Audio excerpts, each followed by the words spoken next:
Digital advertising and digital marketing is going to change in monumental ways in the coming years, especially in 2021.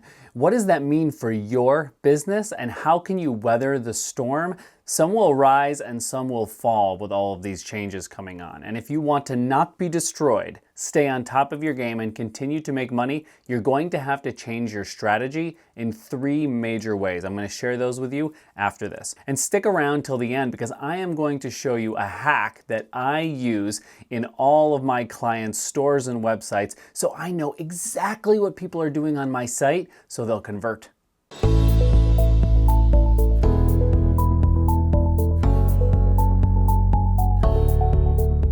Let's not beat around the bush here. iOS 14, Apple's changes, Google's changes, the erosion of the third-party cookie, all of these things mean not just losing data and reporting, but they mean losing the inherent amazingness of the computer algorithms, of the machine learning that Google and Apple have spent billions of dollars developing over the years.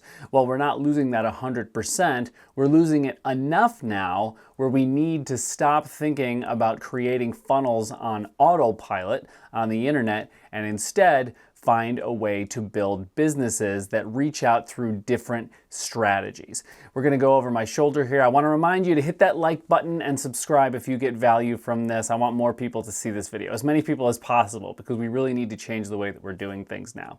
So let's go over my shoulder here, and I'm going to tell you exactly what these 3 things are, these 3 major strategy changes that everyone needs to start doing right now, and it involves a huge mindset shift in the way that we think about digital advertising and marketing. So as I said, it's going to be a huge change, and there are 3 major things that we need to do. So the first thing that we need to really start zeroing in on here is capturing leads.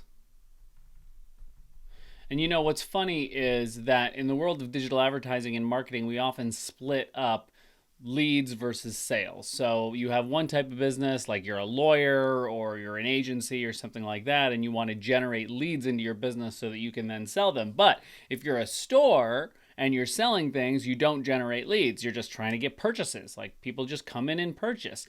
Well, I think that we're going to have to start looking at things a little bit differently now. That purchase is going to need to take a little bit more nurturing, because we can't get to them in as unique a ways as we could before, as advertising is changing and we can't track data as well as we could before and optimize the campaigns with machine learning. So we need to start capturing leads for all of our e-commerce stores, and no matter what you're selling, and putting them into email sequences. So this means if I'm a store owner, that means that I am going hardcore on a opt-in that appears for all people that are coming to my site for the first time. You want to make sure that when people are coming, they're putting in their email address, and it would be great if you can find a way to get their phone number too for SMS marketing.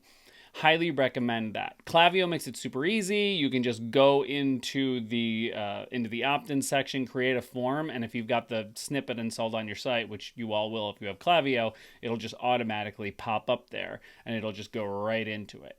Super, super important. And then if you are a business that has sort of like an agency or an info business, like whatever it may be, coaching, whatever it is, you're going to want to make sure to, and this has gotten less sexy lately, but you want to make sure to put a premium on building your list and emailing them. Have something to say, like email them a lot, like build rapport with them. This is important. I don't know why this eroded over the years. I understand that it's not super sexy to say, oh, hey, 20% of my people open my emails. Why am I wasting my time? But if you build a huge email list, those 20% of people that open are going to be a great subset of people. They're going to love you. If they're opening your emails all the time, then that's great. And then you start just emailing your engaged users so that your deliverability goes up, and then you can really start to win. So put building a list back on your main front burner, as it would be. And then, of course, you have to make sure you do something with them. So I talked a little bit about this in the agency info product coach section of it. So you want to be emailing your list every day, literally every day. If you can, you don't have to, but it's great if you do. The more touch points, the better. Become valuable, become indispensable.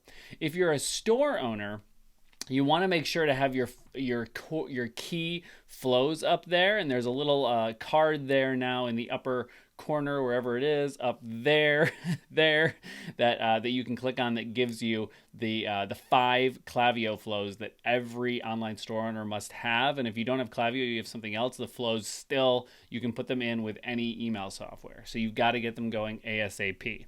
Those flows go on autopilot. And then, of course, you can build and nurture and sell in just the same ways that info products do, even though we don't often think that way. But you 100% can. I mean, you're still nurturing and building rapport. So capturing leads is the first one. Okay, let's go to number 2 here. And number 2 is really optimizing and this is for online store owners here, really optimizing for the impulse buyer. And it's not really just for online stores, actually. For impulse, we'll just say impulse converters. So Facebook has recently changed depending on when you're watching this, has recently changed the attribution window from 28-day default to now 7-day click, 1-day view, which means it's just what the sale or lead is attributed to. So if someone clicked an ad on Facebook or viewed an ad 20 days ago and then became a purchaser, lead, customer, whatever now, before, it might very well track that back because Facebook would track that data. Now, gone. Best you can do is a week. Okay, so if your product or service or whatever it is takes people generally longer than 7 days to convert, that data will not show up in Facebook Ads Manager no matter what. Even if they opted in to tracking through Facebook or whatever. All this tracking stuff is going to eventually, and depending on when you're watching this, it's somewhat obsolete at the end of the day as far as that optimization goes. Really, it's about how can I prospect on these platforms, gather their information, as we said in number 1, and then build communities with them. But you need to be able to get them in, right? You want to get that customer in the door so you can get the lowest CPA, cost per acquisition, possible. And that's why at the ad set level, I really want you to try testing out 1-day click, 1-day view Facebook advertising optimization. 1-day click, 1-day view optimizes your Facebook ad for people that are likely to pull the trigger on that purchase as soon as they click the ad, pretty much, or within a day, within 24 hours, right? A faster acquisition period. But that also means that your creative needs to be different. So your video needs to have potentially, I say video because that would work better, because your advertising needs to have more nurturing and information and social proof in it. So if you have a video at the top of the funnel, it's going to work better here usually because you're able to do so much more in a video before they get to the site that you've done a lot of the selling in the actual ad instead of just an image ad with a little caption that says, hey, buy this, this is cool, and then it's a picture of somebody with something cool. That doesn't do a whole lot to sell it. You're relying on the store. So it's going to probably push your attribution window back. So if you want to optimize for 1-day click, 1-day view for the impulse buyer, the impulse lead opter-inner, then you need to change your creative a little bit as well. Okay, and number 3 on this list this is an important one. You really need to change the way you think about your business from AOV to LTV. Okay, so AOV stands for average order value. So this happens a lot, and it's happened a lot with my clients because we have so many Shark Tank clients that a lot of them get on the show for one specific invention, and then that invention is their store. You know, like I invented X product, and the name of my store is X product, And then sometimes it's easy to fall into the trap of, well, I can just sell this forever. But that's not going to be able to, you're not going to be able to scale your business very much then. Because number one, your customers are only going to be worth a certain amount to you over time. If your product costs $60 and you got nothing else to sell, you're only ever going to get $60 from that person over time, unless you can make some sort of gifting argument. And let me tell you from experience, it can be very hard to sell ads trying to get people to buy gifts for others. Obviously, it works better in November and December, but in general, it can be very difficult. So what you need to do is start changing your business to LTV. So if you run an online store, what other SKUs can I develop? What other products? In other words, what other products can I develop for my store? But SKUs can mean other things as well, right? Because it can also mean that you are getting other products in your store in partnership with other companies, and maybe they drop ship it for you. Maybe there are other things that you can drop ship. Right? I mean, like in addition to what you have, and then if it is successful, you can say, okay, well, now I want to bring the inventory in-house to help my margins, whatever it may be. Find other things to get in your store. Why? Because you can cross-sell and you can upsell in the funnel to be able to do that, but not just in the funnel, right? Because again, we're not just talking about AOV, we're talking about lifetime value. How do you increase the lifetime value of a customer? You cross-sell other products, and you do that through email, right? That's why when somebody becomes your customer, they're not gone. It's so normal that what happens is that people buy stuff from a store and then you never hear from them again. There's no value, like it's just gone. But that's ridiculous. These are your hottest customers. They already have your product, and if you make good products, they already love your product. So when you go and sell them things over email, which by the way is free, then you can go ahead and up your lifetime value. So if you can get this $60 AOV to a $120 LTV, just think about what you can pay to acquire that customer in advertising, and then think about how that will change your revenue. If every customer you bring in is worth $120 versus $60, how would that transform your revenue over time? I mean, it will double it, right? At least. And that's the amazing thing about LTV. So you need to be thinking about this. And if you have a consumable, you should have a subscription offer. I don't care if you've tested it and it hasn't worked very well, you just haven't cracked it yet. It is very hard to crack a subscription funnel, but you can do it. Get in there, right? If your product is good, you can find a way to crack some sort of subscription model. Make offers that are crazy, right? Like get people into it. Again, it's about lifetime value. I mean, if you're in a position where the lifetime value is 120 and you're breaking even on whatever you're spending to acquire that customer at the beginning, fine. You're making more money over time, instead of having the slimmest of profitability over time. And this is just the way that we need to change things now.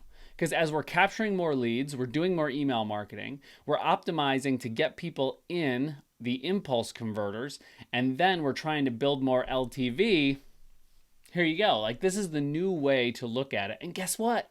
That's the way business has always been. We're just getting back to it. The days of like you're one funnel away are over. Like, forget about it. You're one funnel away from like having one good week, potentially, if that, these days.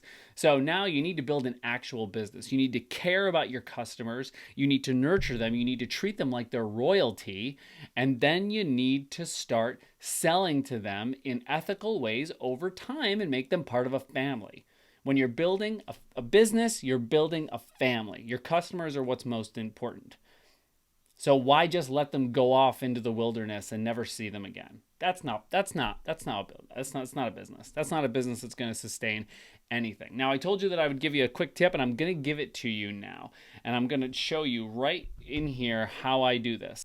Okay, so here we are in Shopify. This app is amazing and it's super cheap. So you're going to go into the Shopify App Store and you're going to download Popcorn Replay Customer Visits. And this is an amazing app. As you can see, it's super cheap. Okay? It used to be free now, but it's so good that it's totally fine, and you can do a 7-day trial and it's all good. So $10 a month for 2,000 views, which is just awesome. And we'll start our free trial here. And what this is going to allow me to do is it's going to allow me to go into this app and see exactly what people are doing. So if I've got a product page or my homepage and I want to see how far they're scrolling, I want to see what like which like pieces of testimonials are like are stopping them in their tracks or making them want to click, or what certain pop-ups and like little apps that I'm using is actually making them convert, what upsells they are actually responding to. It's an amazing app and it's super cheap. $10 to fully optimize your store. I mean, that is just absolutely awesome. I've got a video here where I show you how we're going to have to change retargeting on Facebook ads in 2021. And make sure to watch this, which actually I know I touched earlier on video ads and that those are going to be much bigger now going forward. Well, here is a video that shows you what video ads to make now going forward. Thanks so much for being a part of this, and I'll see you in the next one.